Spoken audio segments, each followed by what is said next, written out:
अपनी ससुराल जा रहा था, मित्र से मिलने गया। मित्र ने कहा कहाँ आज बड़े तैयार दिखाई दे रहे। उसने कहा ससुराल जा रहे हैं, तुम भी चलो। मित्र बोला ये कोई ले जाने का ढंग है, पहले से बताते तो हम भी अपने कपड़े आदि पहनकर तैयार रहते। मित्र बोला कपड़ों में क्या हमारे पहन लेना, देत लेत मन संग न धरी, मित्रता में क्या हमारे पहन लेना, ठीक है। मित्र ने अपने कपड़े दे दिए, उसने पहन लिए, दोनों मिलकर ससुराल गए। अब वहां लोगों ने बड़ा स्वागत सत्कार किया। पड़ोस में बैठने के लिए गए तो एक ने पूछा बहुत दिन बाद आए, आपकी बड़ी प्रतीक्षा हो रही थी, आपके आने से बड़ा अच्छा लगा, लेकिन ये आपके साथ कौन है। अब उन्होंने परिचय देना शुरू, हमारे मित्र हैं, बहुत अच्छे आदमी हैं। बोले कहाँ जा रहे हो, हमने कहा ससुराल। हमने कहा तुम भी चलो। बोले कपड़े नहीं है, तो कपड़े भी हमारे ही पहने हैं। मित्र बहुत अच्छे। अब मित्र को बड़ा बुरा लगा। एकांत पाकर मित्र ने कहा मैं तो जा रहा हूं, तुम्हारे जैसा हमने आदमी नहीं देखा। लोग हमारे बारे में पूछते हैं कि कपड़ों के बारे में, तुम कपड़ों के बारे में काहे को बताते हो। अरे बोला अब क्षमा करो, गलती हो गई, अब नहीं बोलूंगा। दूसरी जगह फिर बैठने गए, लोगों ने परिचय पूछा, कहने लगे हमारे बड़े अच्छे मित्र हैं, और हमने कहा ससुराल जा रहे हैं। एक ही कहने से हमारे साथ आ गए, और कहते कहते निकल गया कपड़े। अब कहा तो मित्र फिर डांटेगा कि ये कपड़े, तो लोगों ने कहा कपड़े क्या कपड़े, तो बोले कपड़े ये इनके अपने हैं, ये खुद के कपड़े पहने हैं, खुद के अपने।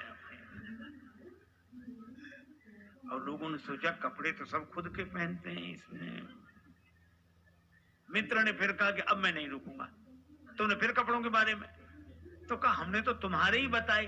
तो बताए क्यों, लोग हमारे बारे में पूछते कि कपड़ों के बारे में। बोले अब मैं कहूंगा ही नहीं, बिल्कुल नहीं कहूंगा। मित्र फिर रुक गया। पर तीसरी जगह बैठने गए, लोगों ने परिचय पूछा कि आप तो बड़े अच्छे हैं, आपके साथ हमारे मित्र हैं, बड़े प्रेमी हैं, एक ही कहने से हमारे साथ आए, और इनकी जितने गुण गाए जाएं सब कम है, लेकिन क्षमा करें, हम कपड़ों के बारे में कुछ नहीं कहना चाहेंगे। अब फिर कपड़े, अब भीतर भरे कपड़े। हम जो चीज खाएंगे डकार में गंध भी तो उसी की आएगी, तो भीतर जो भरा हो वही बाहर दिखेगा। निराकार हूं मैं न साकार हूं, भक्त की भावना से तदाकार हूं। भक्त मुझे जिस दृष्टि से देखता है वो उसी दृष्टि से मैं दिखाई पड़ता हूं। अपने भाव के अनुसार भगवान का दर्शन होता है।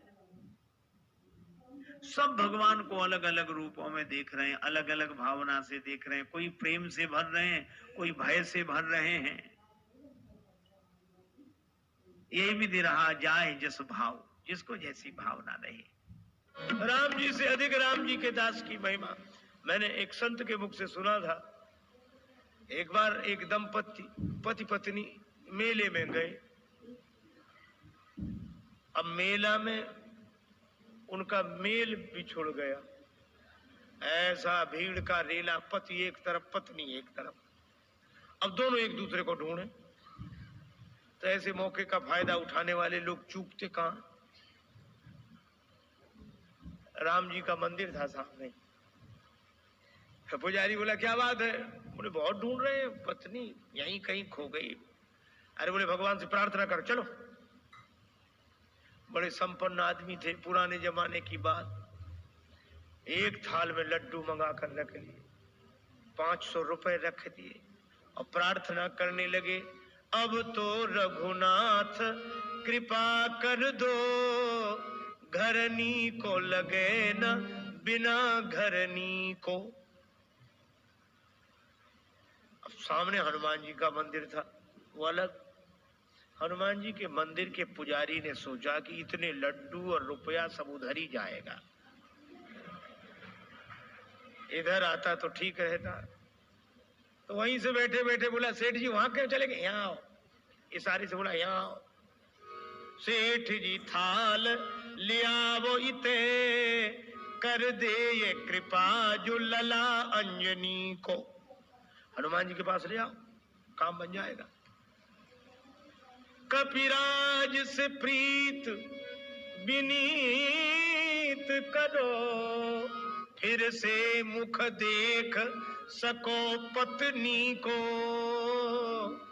सेठ जी बोले कैसी बात करते हो, हनुमान जी तो सेवक हैं, राम जी तो इनके स्वामी हैं, हम सीधे स्वामी के पास पहुंचे, सेवक के पास आने की क्या जरूरत है, राम जी कर सकते हैं सब कुछ।